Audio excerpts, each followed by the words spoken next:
Turn me up, J-Way. Welcome to another episode of 803 Sports Podcast. Again, I'm your host, Rico Hughes, with my co-host. Sal Harley, how's it going, y'all?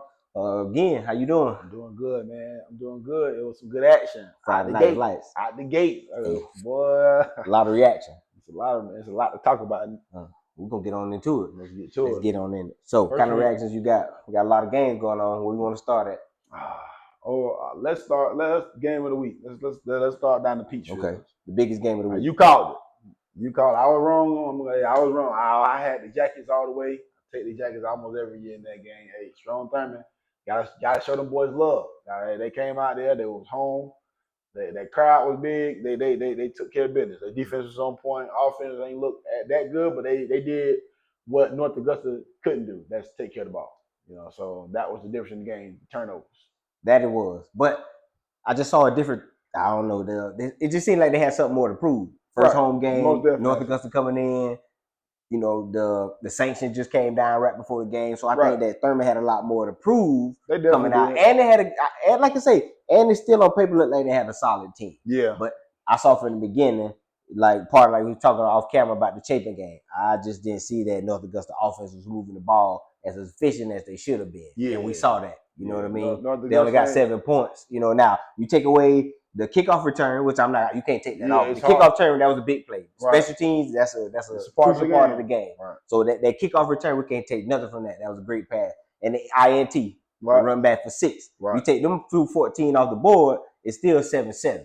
So it was a closer game, really. Now, again, Strom Thurmond did make more of the plays that they should have made coming down. Strom Thurmond was clearly the better team because, North Augusta probably had more yards, but Thurmond put together one good drive, but they finished that one good drive. Gotcha. You know what I'm saying? Correct. North Augusta put together, maybe a few good drives. Well, they ain't had much. Started out before they got to the red zone. Yeah. They probably had about 2 or 3 good drives, maybe. But again, they missed field goals. Special teams. Gave up a touchdown on special teams. Kickoff return. That's a special team. And they count. Those definitely count. 7 on 1. Well, 7 because we got the extra point on that side. 2 missed field goals. Well, that's 13 points out the gate right there. You down. Correct. That's 13-point swing. So North Augusta, y'all. And you lose by 14. Yeah. You know what I mean? So North Augusta, I don't know. That's my reaction with them. I don't know about them boys right now. They better tighten up their 4A football too. Thurmond in 2A. So they gonna be fine. The way they play, they can go to the 3rd round easy like that. Okay. So they did show that they still, and again, they go contender for sure. They were definitely contender for state, and they defended state champions, and they came out and looked like it. So even because even with you winning, you got to be they offense at all, but they definitely did what they had to do to win the game, and that's what it's all about, the W. So on the flip side, what's that saying about North Augusta? North Augusta need to tighten up. You said they got some holes. They got some. They're in trouble. So you think they're in trouble? They're in trouble. North Augusta's in trouble. They gotta fix that offense, for sure. They gotta fix that offense. Defense ain't bad, but that offense, you gotta be able to score some points, man. Yeah. Do something. Second game, I want to talk about my beloved Bulldogs and them thoroughbreds. It was a barn burn. They wouldn't even know. No. Barn burner is the wrong word. It was a burn. They was burning the barn. Boy, they burnt the barn on us. But got boat raced over on the south side, boy. So with that being said, does that say watching the game? And I was at the game. I saw a lot of good on both. Obviously, there was a lot more good on the South Aiken side than was on the Bluff side. But it was definitely some key spots in the Bluff. Couple key runs, kids that should have been blocking, and they'd have made them extra block. That's why the extra thing outside is important. A couple of those key blocks get these kids in the end zone. They're gonna have those growing pains that still Bluff, right? Correct, and it's gonna be a rough year. It's gonna be a rough. Again, if they grow through this and just keep building on the good things, they'll be all right. Yeah. So, but what does that say about South Aiken? So could you really? So I love my dogs, but we so young that I really couldn't gauge. South Aiken had some great plays at times, but I don't know if I'm gauging. Are they good? You know what I'm saying? Like they had good catches. You know what I'm saying? They set some records, but I don't know if I can gauge. Are they that good, or I want to say that the Bluff bad right now, but they are developing. So my take on South Aiken is still the same for the game. Silver Bluff so young right now. They just boat raced them. That don't move the needle for me. South Aiken played Chafin last week at the Jamboree and got handled. So I mean, at the end of the day, so I feel you. See, I said the same thing. I went to gauge the same thing, and I think Chapin was a little bit better prepared, like size-wise, coaching experience. Size, coaching, you know what I'm saying? Like Chapin was a way better matchup than the Bluff right now. Bluff is babies. They gonna take 2 years for them to get right. So beat up on the Bluff. That don't do nothing to me. That don't move the needle for me. That don't fool me. I'm with you. They know Jay left and all the boys. You see what I'm saying? They was already beat before they got on the bus. Correct. And they play hard, a lot of heart, but but we're gonna move on. Now this next game was a nice little shocker, but a surprise to me anyway. Right? Who that? Midland Valley, Lexington. Oh, Midland Valley, Lexington. Midland Valley beat them last year too. Hey man, the Valley. One thing about the Valley, they got offense. Okay. Dorn gonna have his boys. They got Dorn, Jeter. They're gonna have that thing rolling. Offensive end, Cam G. Them boys got offense. Preston, they got offense. But the Valley defense, suspect. So now that was gonna be my next point. I was gonna let you get there. I was gonna ask. Now, 49 points is great to score, right? But to give up 42 points, so that's a race. That's almost a barn burner. Now you win. Now my thing is this: before I jump down Midland Valley's defense, let's let it play. I'm gonna see how North Augusta play Lexington, because North Augusta got Lexington this week. Because if they score 30-28 on North Augusta, then maybe Lexington just got a good offense. Correct. So we go. It's early in the year. We can't. You know what I mean? So again, I couldn't gauge. Yeah, that's a lot of points though. That's a lot of points. 42 a lot. But if they go out there Friday and score 28-30 on North Augusta, then maybe they just got a good offense. And the defense. Now if they go out there and North Augusta hold them to 3 points or something. Midland Valley, y'all ain't got no defense. Okay. And if you could outscore them, so if you can score one of them and slow them down, you gonna beat Midland Valley. Yeah. Okay. So that's what I'm gonna think. I'm gonna give it one more week, then I judge Midland Valley defense. I ain't gonna do y'all like that week one. No, not week one. We don't really know what somebody is week one. 49 was a lot of points though. That's a whole lot. On Lexington. That's a lot. Now I understand. Jeter a bad boy. Jeter a bad boy. Nah. It was definitely through the 135 yards rushing, 191 yards passing. Like he had a couple touchdowns. Hey, that boy a bad boy. Yeah. Definitely was moving. Well, we're gonna move on right on down to our Hornets. Our Hornets played on Thursday. Yes, sir. So Lakeside, Yeah. So again, we handled them pretty good. We did what we were supposed to do on the team that was rebuilding.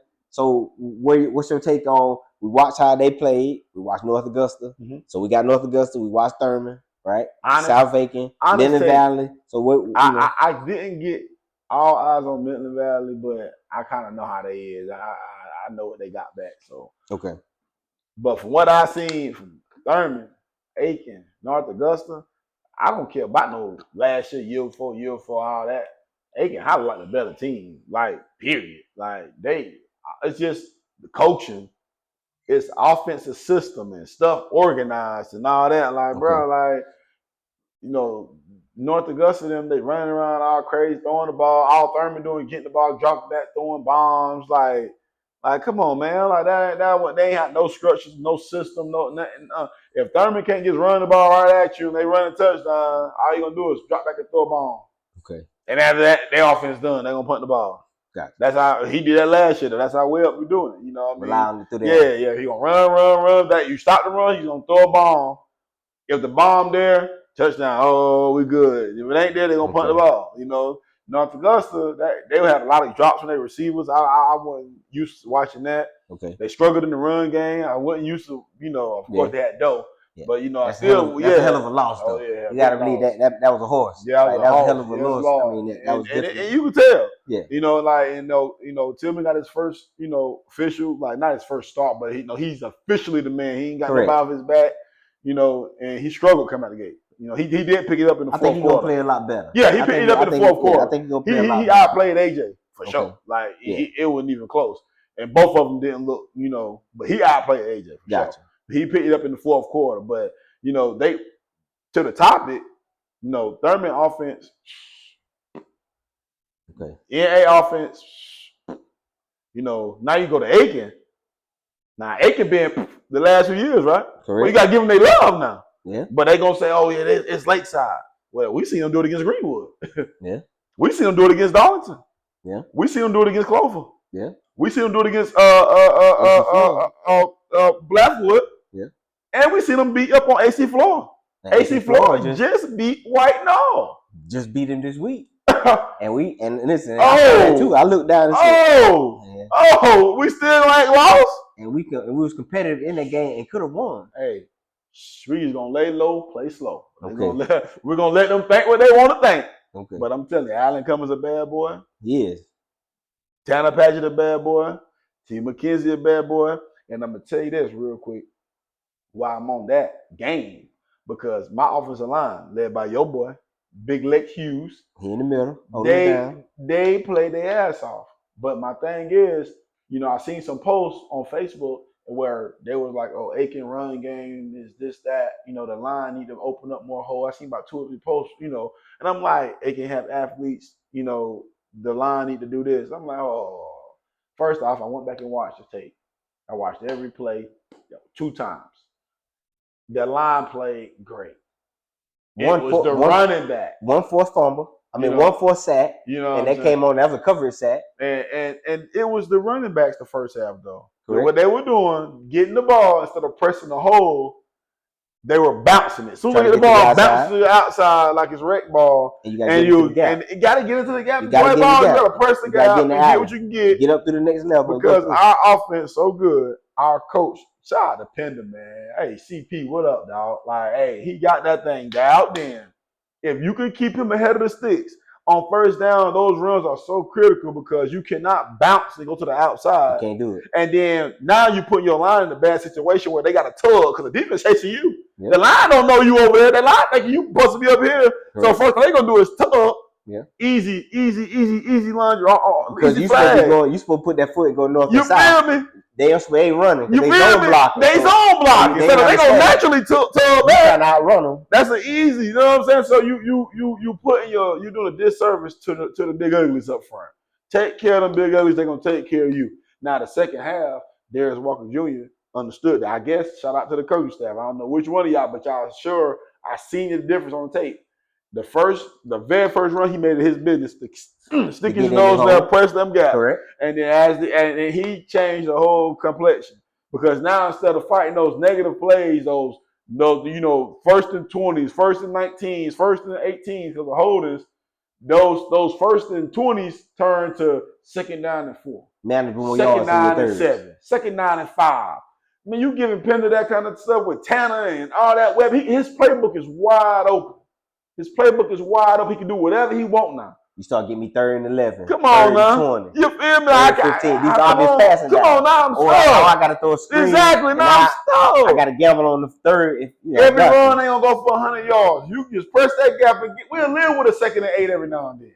We'll live with it because his playbook, why he can throw a bomb, he can throw a slant, and we can run it again. We can do whatever we want. The defense that we got them at our mercy. But when you make bad decisions, you put your coach in a bad situation, put your quarterback in a bad situation, you put your whole team in a bad situation. So that's all I really had to get that off my chest about that. Shout out to my O-line because y'all played y'all butt off. They definitely have. Ain't giving up sacks. Moving the ball consistently. Moving the ball. Oh, everybody. So everybody. They gonna have narratives all they want to. Hey, just lay low, play slow. That's all I can tell you. We just gonna let them think what they want to think.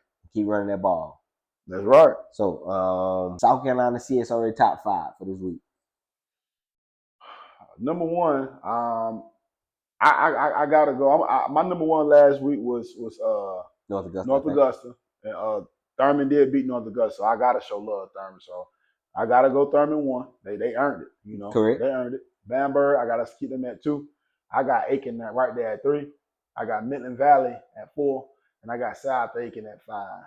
That's a good list. That's how I got. I'm gonna change that list up just a little bit for me. Going again, I'm gonna go Thurman back at 1 because I still think Thurman was the better team. Well, they were 2, so they won now. I want to tie Aiken and Bamberg. I really think Aiken better than Bamberg, but I gotta show Bamberg that love. Them boys done won. 15-0 last year. They done won like 16 straight games. I got you. So So I'm gonna go with a tie for 2. I'm gonna go Aiken Bamberg tie for 2, and then I'm gonna go Valley. I got you as well. I'm gonna go Thurman 1. I'm gonna go Bamberg. Bamberg, I still think it's 2. 3, I gotta go with Midland Valley with 49 points at 3 right now. And they got to win over Aiken. So I gotta play devil. I gotta take. But I feel you. But I gotta take 49 points. You gave up 42. I feel you. You gave up 42. But that's 49 points out the gate. Aiken got a top 5 defensive forward right now. I feel you.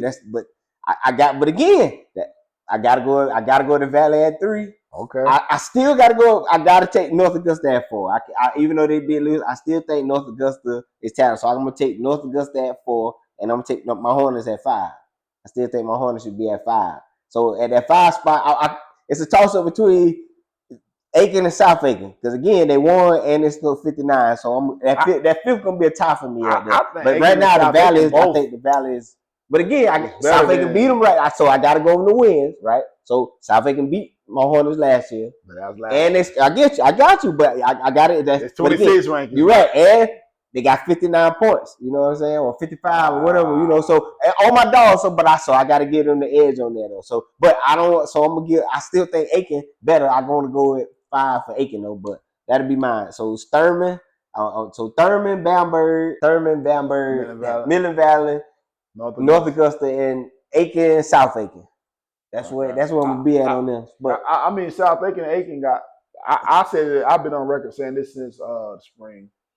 Man, they teams are good. And watching North Augusta play, people don't want to admit it right now, but man, North Augusta ain't look good. Yeah. They definitely losing some ground. Like the county, the county is tight. The gap is not competitive. It's competitive. Like, bro, like it's competitive. Man, it's way competitive. Like I'm telling you, it's way. I'm telling. Like right now, I don't think. Man, I'm telling you. I got them up there, but in my head, I know Aiken can beat every last one of them. And I think South Aiken can beat them too. Correct. I test wise. So I got to go on my eye test because we don't watch them. And I'm a sports and I'm going to get out of numbers. But again, I think the gap is a lot closer this year than it ever been. It's going to be exciting. It's going to be exciting. Like normally you can watch North Augusta play and you be like, yeah, they're going to blow everybody out. We ain't beat that. You see that? But this year, what the hell? Listen, what's this? I can see a competitor. I can see everybody in the region now that I can see that it's a free fall. Yeah, I still think it's a free fall. Irmo was overrated too. Like Irmo. So I didn't get a chance to watch that game there. I ain't get all them I ain't get a chance to catch that one. I catch that one after. Flyers and all that crap they did over the summertime, hyping up all that crap. I mean, they got some good players, but they ain't good as how they were trying to hype it up. They went out there and got waxed up on by Raquel.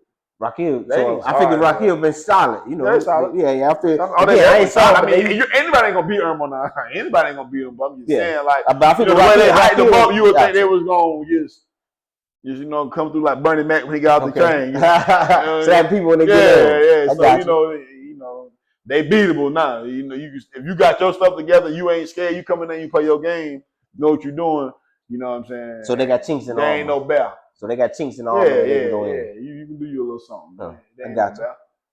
Getting close to the end, you know, we ain't gonna never end the show without our hot takes. So what's our hot takes for this week? Oh, this week, hot take. Hey, man, my hot take for this week, I got Abbeville taking down Strong Thurman Rebels. Abbeville, Sweet Feet, taking down the Strong Thurman Rebels. Book it. That's a hot take. Book it. And I can harp on why. I don't know how much time I can harp on why. But that's gonna be my hot take right now. I'm gonna let you get your hot take, but I ain't gonna agree to that one because I still can't. I can't roll with. I understand you gotta buy on the Rebels. It's not biased though. I got it. But I can't take the Rebels over Abbeville. Just looking at the end, I still think the Rebels. I think Abbeville offense is way better than North Augusta's on. We shall see. Better. But my hot take is I just want to make sure that the Hornets go down there and take care of Swanson. Yeah, so that's my hot take. I want us to hang 50 on Swanson. Yeah. I want us to hang 50. I want 50 points on Swanson. Yeah, my hot take is I want them Hornets to go down there. I want to score 50 points. I think we getting some players back this week. Johnny Dobbs should be back. Jay Bones will be back full game. Okay. You know, so we we should be ready to roll, man. I want to score 50. Yeah. My second hot take is I think my dog's gonna get it back on track this week. Yeah, I think we're gonna get it back. I think PCJ gonna get back on the map. I think they're gonna beat them though. I like Bluffalo Creek this week. Yeah, man. I think Silver Bluff gonna bounce back. It's gonna be a close one. I think we'll be able to handle Fox Creek got a good running back, so it's gonna be a close one. So with that said, anything else you want to wrap up with? Just to my Hornets, hey, lay low, play slow. They let them keep their narratives. We know what time it is. Hey, everybody got a date. Hey, that's it for the show, man. Y'all come back, tune in with us next week. Thank y'all again. Another episode of 803 Sports Podcast. Rico Hughes. Michelle Harlan. All I ever wanted was